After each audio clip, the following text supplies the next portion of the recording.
Fala pessoal, Guilherme Chinaglia. No vídeo de hoje eu vou dar continuidade àquela tela de login e cadastro interativa com animação que a gente começou na aula anterior. Se você não assistiu ainda a última aula, né, a primeira aula, eu vou deixar o link aqui acima. Na aula anterior, pessoal, eu estruturei todo o HTML necessário para essa tela de login e cadastro. E pessoal, como esse vídeo ficou muito grande, eu vou dividir ele em partes. Então, ao todo, 4 vídeos, contando com o primeiro. E nesse vídeo aqui, pessoal, vocês vão aprender sobre Position, Relative, Absolute, vão aprender um pouco sobre Flexbox, como que a gente centraliza verticalmente, horizontalmente. Eu vou dar uma pincelada sobre Z-Index, do elemento before, que a gente vai utilizar para fazer a parte verde ali da nossa tela de login e cadastro. E pessoal, vou trazer uma novidade para vocês também com relação à tipografia, com relação ao display font ali. Vou ensinar para vocês também como a gente importa uma fonte do Google Fontes e eu espero que vocês fiquem comigo até o final.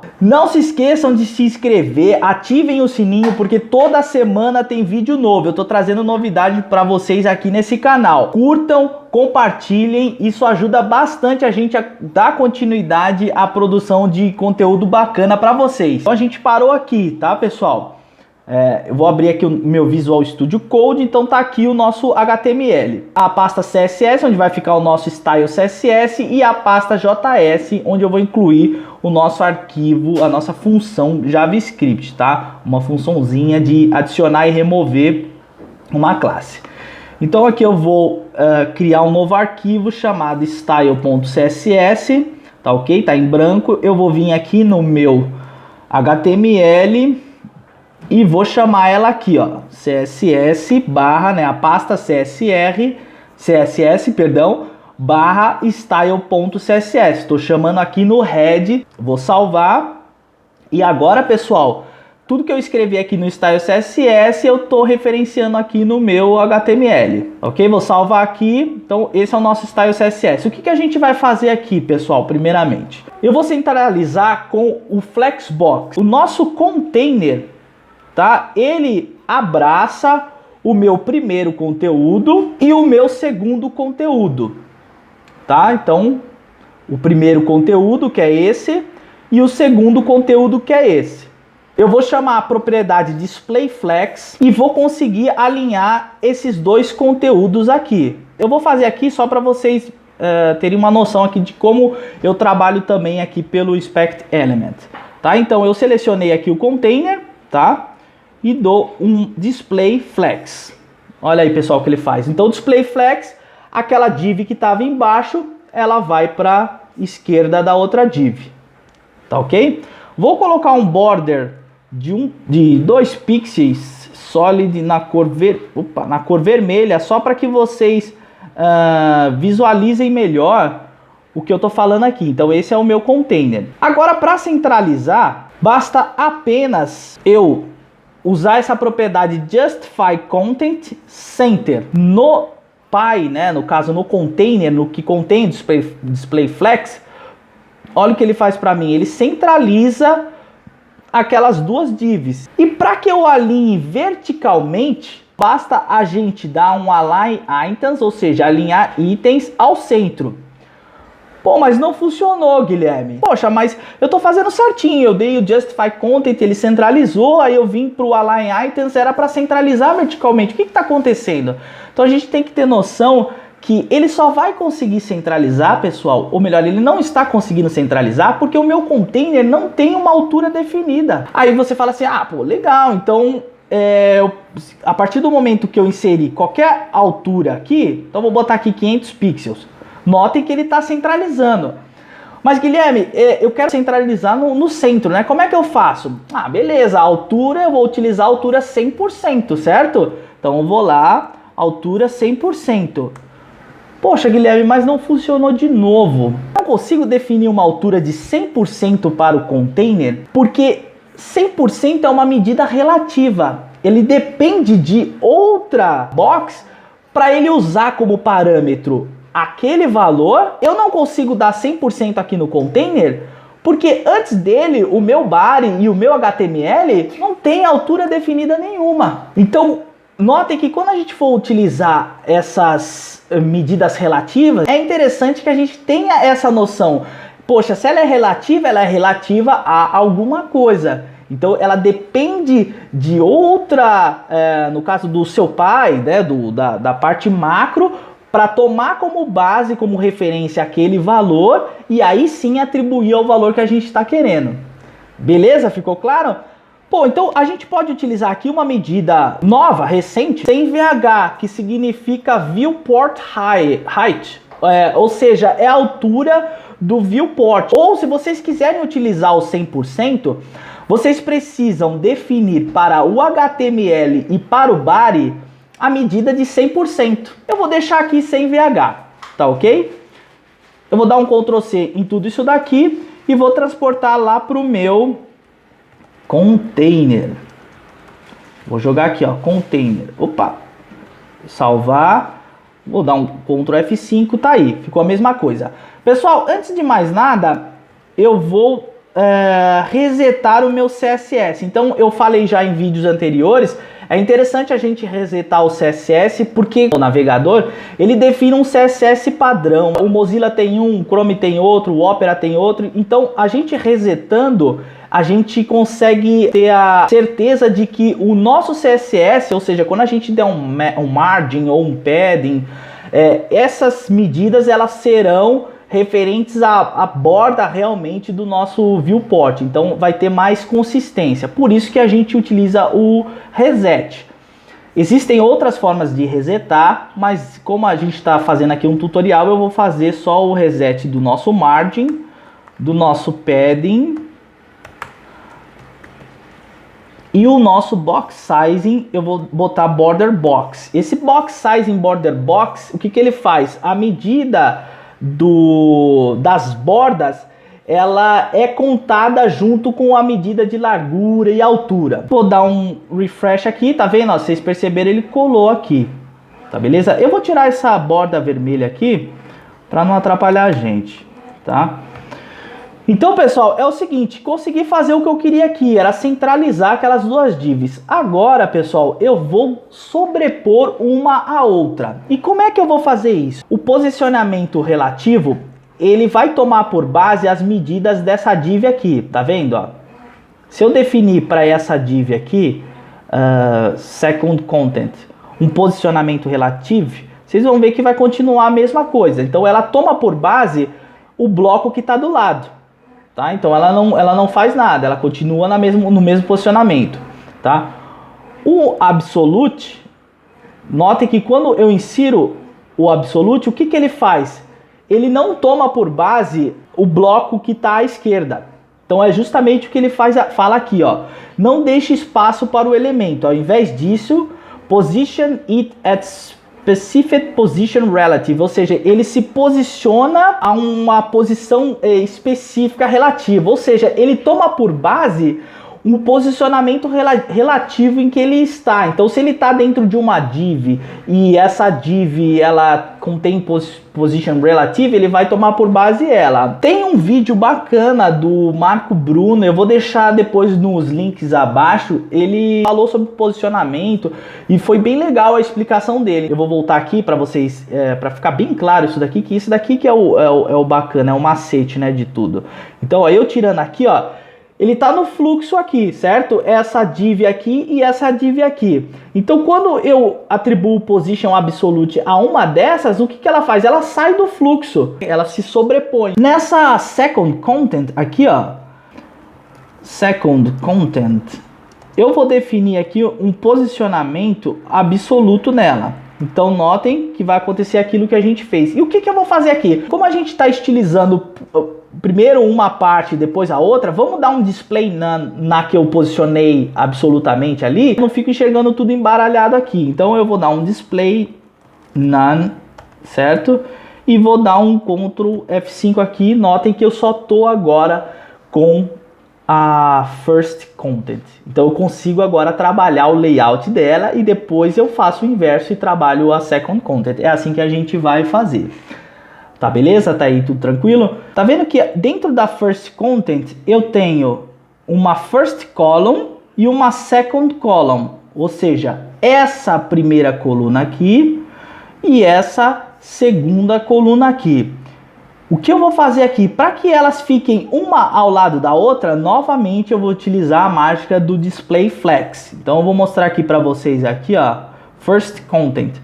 Se eu definir aqui a propriedade Display Flex, eu tenho aquilo que eu quero, colocar uma coluna ao lado da outra, tá? Então eu vou lá no meu First Content, tá? Então aqui, ó, First Content, e vou dar um Display Flex. Vou salvar, dar um F5, beleza, é aquilo que eu quero, ó, tá legal. Então, vamos posicionar primeiro que é melhor, né? E aí depois a gente começa a colocar a cor aí. Agora aqui nessa segunda, pessoal, notem que os meus inputs e os meus LIs das mídias sociais, eles estão, as mídias sociais estão uma ao lado da outra, e os meus inputs estão um embaixo do outro. E vou lá, lembra que eu falei que eu tinha que retornar às vezes, algumas vezes no meu HTML? Então lá no meu L, eu vou colocar uma class,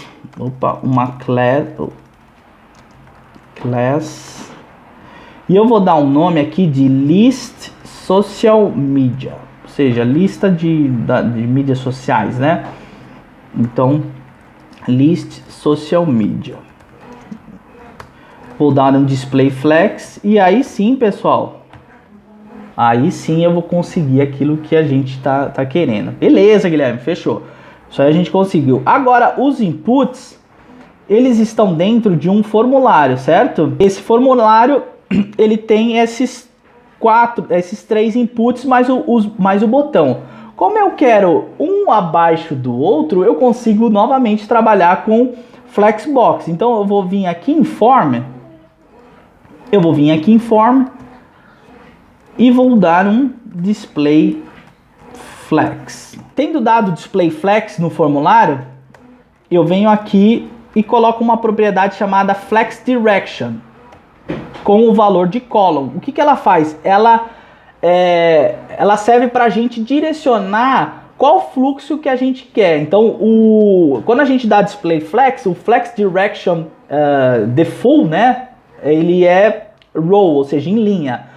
Nesse caso, como a gente quer um embaixo do outro, eu mudei o valor para column, tá? Então agora, pessoal, a gente conseguiu obter, a gente posicionou ele da maneira que a gente queria, né? A gente posicionou o nosso formulário da maneira que a gente queria. Esse contorno aqui, como ele vai estar tanto no first content como no second content, então eu vou atribuir esse border radius ali, né? Essa borda aqui na nossa tela de login, tela de cadastro, ao content, tá ok? A nossa class content. Então, aqui na nossa class content, eu vou dar um border radius de 15 pixels. Só que antes de mais nada, para a gente poder enxergar essa mudança, o meu container ele tem um background color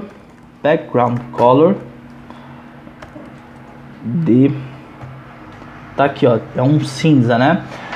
Agora sim, dentro desse content eu vou definir uma cor branca de fundo. E aí notem que vocês conseguem ver o border radius aqui. Só que eu vou definir 80% de altura e de largura e 50% de altura, tá bom? Vamos lá no nosso first content, não, é no content. Eu vou definir no content porque ele é uma class que tá tanto no primeiro conteúdo, que é esse que está mostrando aqui, como no segundo conteúdo, que é aquele que a gente sobrepôs. Então vai ser aqui width de 80% e um height de 50%. Então tá aqui, ó, pessoal, dei um Ctrl F5, tá? Agora, só que eu preciso centralizar tudo isso daqui, né? Então, o que é isso daqui, na verdade? Eu preciso pegar esse meu content aqui e centralizar tudo isso aqui, ó, a primeira coluna e a segunda coluna, certo? Dentro do meu content, dentro do meu content, eu posso dar dentro daqui do meu content, eu vou dar um display flex, tá? Notem que não aconteceu nada. E para centralizar no meio, né, centralizar horizontalmente, né, no eixo X, eu dou um Justify Content Center. Olha aí. E novamente, para eu alinhar ele verticalmente, eu dou um Align Items Center. Eu vou conseguir agora, por quê, pessoal? Porque eu defini para o meu content uma altura. Então eu vou conseguir dar um Align Items Center. Tá? Vai funcionar. Tá aí. Centralizei agora o meu conteúdo. Só que a sacada é o seguinte. Eu não quero ele centralizado. Eu vou dar um space between. Então, o que é o space between? Eu vou dar um espaço, né, entre essa primeira coluna e essa segunda coluna. Então, aqui no meu content, ao invés de Justify Content Center, eu vou dar um space between. Olha aí, pessoal. Colei já uma ao lado da outra. Eu poderia vir aqui também, tem outros tipos de propriedade, né? E poderia mudar aqui, ao invés de space between, dar um space around, né? Notem aí que o space around também funcionaria.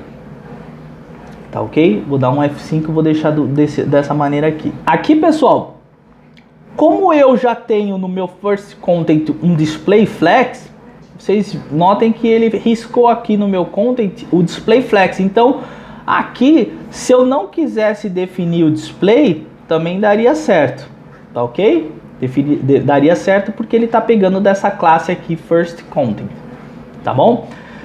Então agora, pessoal, vamos começar aqui, ó. Esse welcome back aqui da primeira coluna, eu vou definir para ela um test align center. Notem que eu não precisei nem trabalhar com o flexbox aqui, ele já centralizou, ó, a first column. Então eu posso vir aqui, ó, first column, eu dou um text align center, tá? Então ele vai responder aqui certinho aqui, tá tudo centralizado do jeito que eu defini aqui no layout, tá? Então beleza, pessoal, vocês viram que eu centralizei aqui com o text align center, tá? Aqui, o que eu vou fazer? Eu vou utilizar uma propriedade do flexbox, e vou definir aqui como flex 1 e aqui flex 2. Então aqui na first column eu vou definir como flex 1 0 alto. Olha aí como é que vai ficar. E na second column eu vou definir flex 2 0 alto. Olha aí como ficou, tá vendo? O que é essa propriedade? Ela na verdade é uma forma reduzida de eu definir. Olha aqui, ó, tá vendo? Flex grow, flex shrink e flex basis. Então o que seria isso? Flex grow de crescer, de aumentar. Ele pega aquele espaço e divide proporcionalmente em 1 para 2, tá? Então por isso que ficou do lado esquerdo menor do que do lado direito. O shrink seria para diminuir, e o basis, que é o último ali, eu defini como alto. Ele na verdade é se eu quero definir que comece de um determinado tamanho, né? Ele tem um determinado tamanho, aí eu coloco ali a medida, 100 pixels, 200 pixels, que seja, ele vai começar a partir daquele tamanho, tá? Isso é uma forma reduzida de utilizar essa propriedade flex. Qual a jogada dessa parte verde aqui? Poderia se fazer de diversas maneiras. Eu preferi fazer com um pseudo-elemento chamado before. Eu defini um pseudo-elemento aqui então para o content, para class content, justamente porque vou ter tanto no primeiro conteúdo como no segundo conteúdo, tá? Eu também vou ter esse verde quando tiver no segundo conteúdo. Então vamos lá para o nosso código aqui. Eu vou definir então para minha content um pseudo elemento, tá? E ele vai ser um before. Para a gente definir ele, a gente a gente insere a propriedade content em branco. Eu quero que esse before ele fique em cima da div minha aqui, first content. Eu vou atribuir para o before o posicionamento absoluto, tá? Um position absolute. Eu já vou colocar um background color para a gente ver. Background color. Essa coloração aqui. E justamente para ter a coloração eu tenho que definir um tamanho, tá? Eu vou colocar 40% e uma altura aqui. A altura vai ser de 100% porque ele vai preencher todo esse tamanho aqui da div content, né? E por que ele estourou? Quando nós utilizamos position absolute, ele toma por base o bloco anterior que tem um position relative, né? Então, como aqui no content eu não defini nada, eu tenho que vir aqui no content, tá? E jogar um position relative. Agora, o que a gente vai trabalhar? Outros tipos de sobreposição, que é com a propriedade z-index, tá? Então, é ela que faz também a gente sobrepor uma div da outra, um conteúdo do outro, né? Então, aqui notem que esse first column aqui, ele ficou abaixo desse meu before aqui, desse meu quadro verde aqui, né? Então, o que eu preciso fazer? Eu preciso que ele se sobreponha a isso. Então, eu vou definir para ele um z-index, tá? Ó, a partir do momento que eu insiro o z-index 1, eu já consigo ter ele à frente, né? Se eu definir para o before um z-index maior que aquele outro, ó, aquele outro está com 2. Se eu definir 1 ainda, ele mantém o 1 atrás do 2. Se eu colocar 3, ele passa à frente. Então isso daqui é a propriedade z-index, tá, pessoal? E ele só funciona se a gente definir posicionamento para eles, ou absolute, ou fixed, ou relative. O z-index em posicionamento estático ou sem nada, ele não funciona. Deixa eu dar um F5 aqui, vamos trabalhar de novo lá, eu já expliquei aqui para vocês o que é. Então, o meu before ele tem um posicionamento absoluto, certo?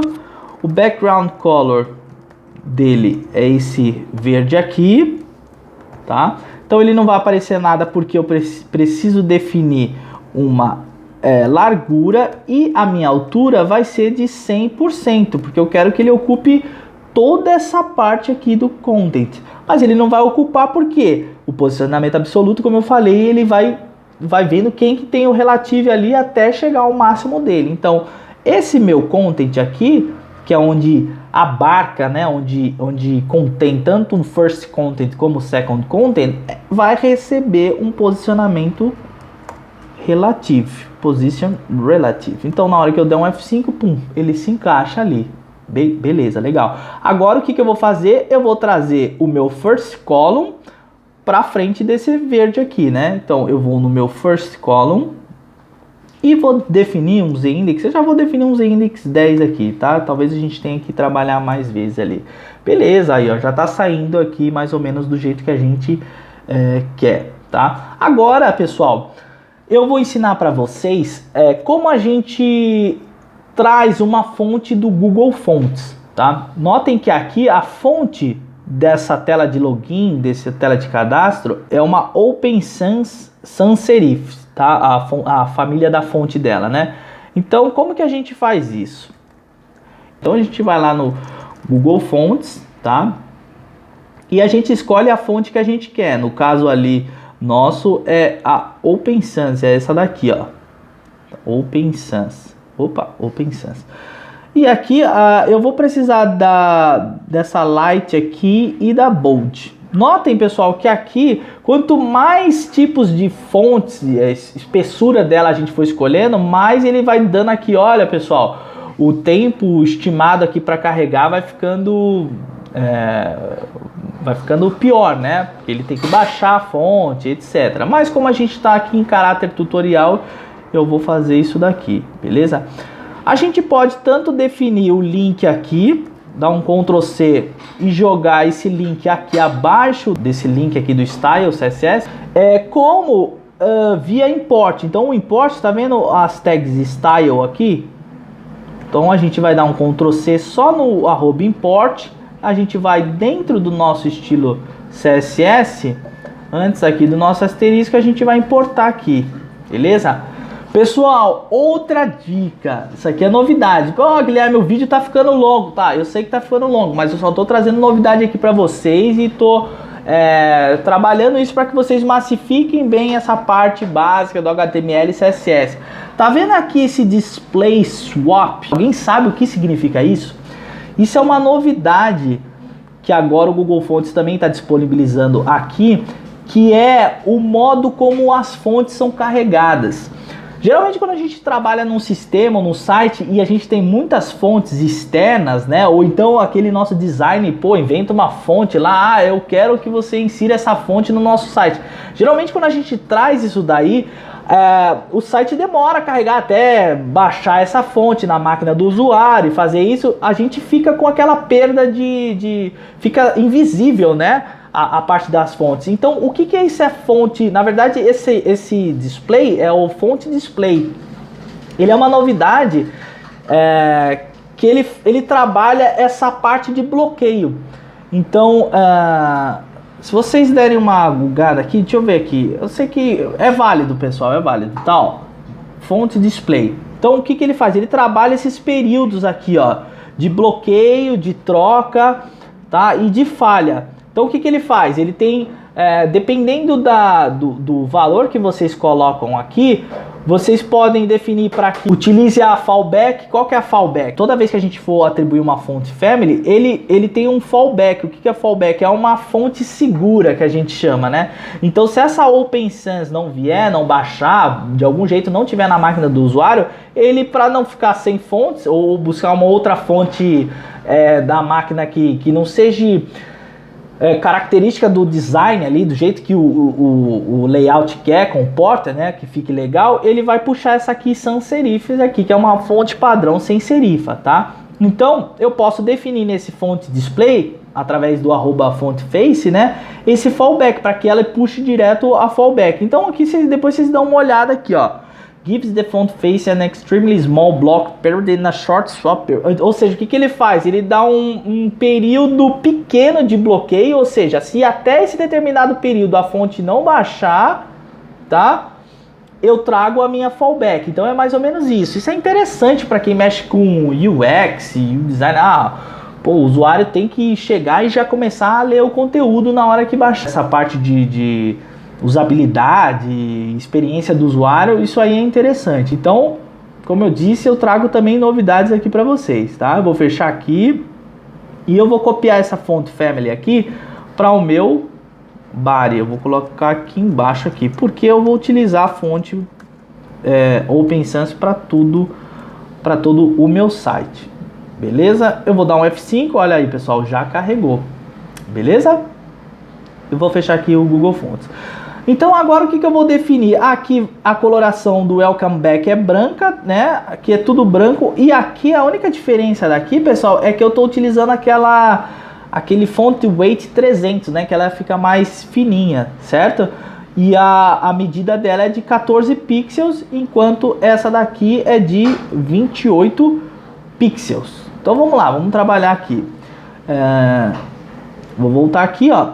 Esse Welcome Back, a class dele aqui é o title, tá? Eu vou jogar ele aqui depois antes de first column aqui. Então aqui o meu title, ele vai ter color FFF, font size 28 pixels, espessura bold e text transform capitalize. Esse capitalize, o que ele faz? Ele pega as primeiras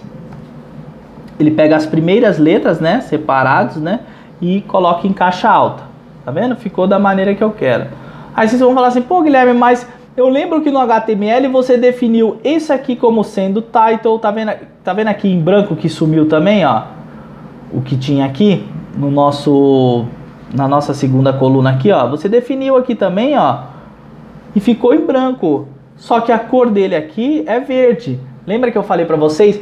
Toda a parte diferente que for, a gente vai atribuir uma classe diferente daquele. Então, na verdade aqui, o que eu vou fazer? As fontes em si, elas sempre, os títulos em si sempre vão ter caixa alta nas palavras separadas e sempre vão ser bold. Sempre vão ter um size de 28 pixels. A única coisa que vai alterar é a coloração. Então aqui eu vou colocar uma outra classe chamada Title Welcome. E vou colocar a coloração dela aqui e salvar. E aqui no meu index, onde está esse welcome, eu vou colocar Title Welcome. Certo? Na hora que eu der um F5, olha lá, eu voltei com a fonte, com a coloração dessa fonte aqui, e aqui só essa daqui que ficou branca. Como aqui é um tutorial, eu estou nomeando dessa maneira. Então o certo seria, por exemplo, pegar uma característica desse título aqui. Não é nem cor, mas tipo título de cor primária. Aí eu boto assim, Title Primary. Eu vou colocar aqui, tá? Para não Primary, tá? E aqui eu vou alterar aqui. Isso daí vocês vão ter, quem quiser debruçar um pouco mais isso, eu posso trazer depois para vocês isso daí, o BEM Block Element Modifier, tá? E tem outros tipos também de nomenclatura para o CSS, para você nomear class. Aí. Nesse parágrafo aqui, description, então ele vai ter uma fonte de 14 pixels, se eu não me engano, tá? 14 pixels, é isso aí. Então a class dele é o description, tá? Font size de 14 pixels, a largura, né, de 300, né, que é aquela mais fininha. Eu vou dar um F5, tá aí, ó. Só que a cor dela é branca, tá? Isso daí acho que é em todas, tá? Vou deixar desse aqui. Aqui, para eu separar uma da outra, como se trata de palavras, de frase, eu consigo dar um line height, né, uma altura de linha, 30px. O que vai faltar agora pra gente, pessoal, é o que? É esse botão aqui. Eu vou colocar aqui, eu defini ele como, a class dele como BTN, tá?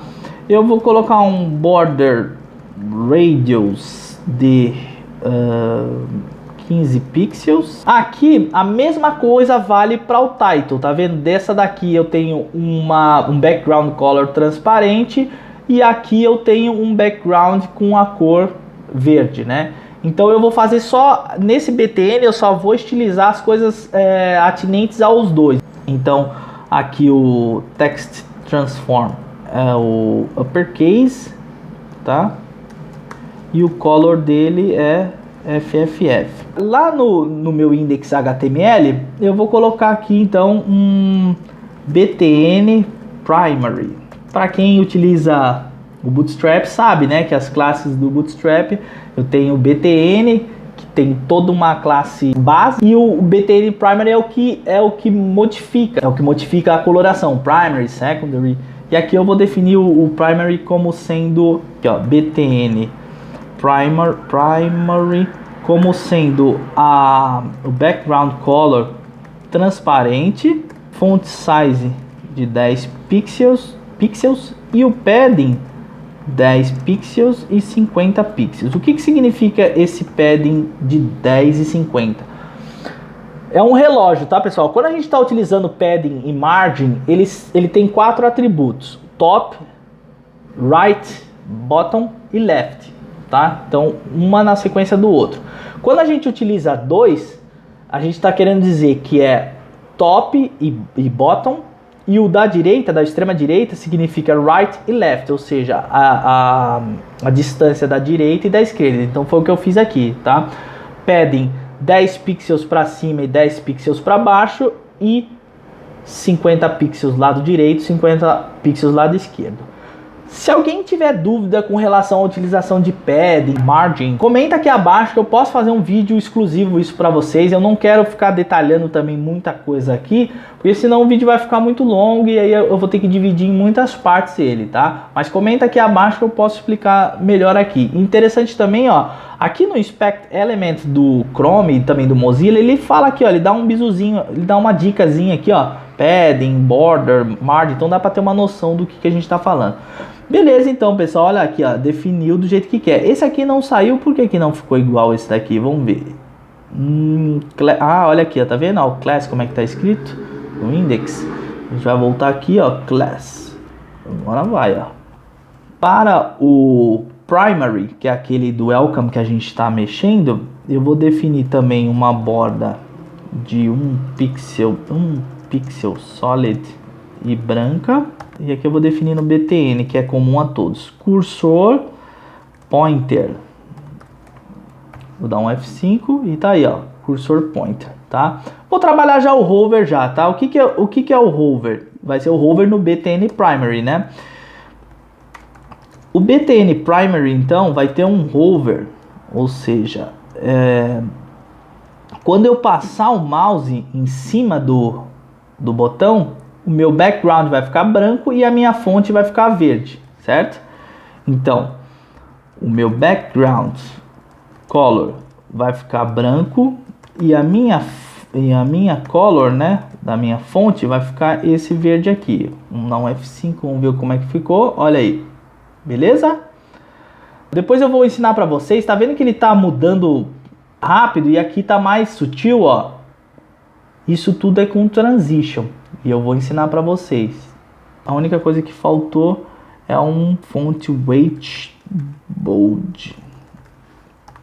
Aí agora sim. Beleza, finalizamos esse lado. Então, pessoal, como eu falei na primeira parte do nosso vídeo, esse vídeo ficou muito longo e eu dividi ele em duas partes. Ele ficou com quase 1 hora de vídeo porque eu expliquei bastante, expliquei várias propriedades CSS. Então, essa primeira parte aqui a gente finalizou, que é essa parte verde aqui. Falta uma coisa ou outra, margin, padding. E na segunda parte do vídeo eu vou bater essa parte aqui do formulário, essa parte aqui da nossa segunda etapa. E vai ter um quarto vídeo que vai ser o vídeo final, em que realmente a gente vai falar sobre animação CSS e eu vou terminar de bater esses pontos que faltaram no CSS. Espero que vocês tenham curtido essa aula. Comentem aí abaixo o que vocês acharam da didática, se vocês preferem que eu vá explicando propriedades CSS e regras durante a execução do tutorial, ou se vocês preferem que eu separe isso em aulas, tá ok? Eu tô tentando fazer isso para que o pessoal que está iniciando entenda melhor e para que a gente consiga massificar essa base nossa do HTML e CSS, tá ok? Espero vocês no próximo vídeo, um grande abraço, até mais!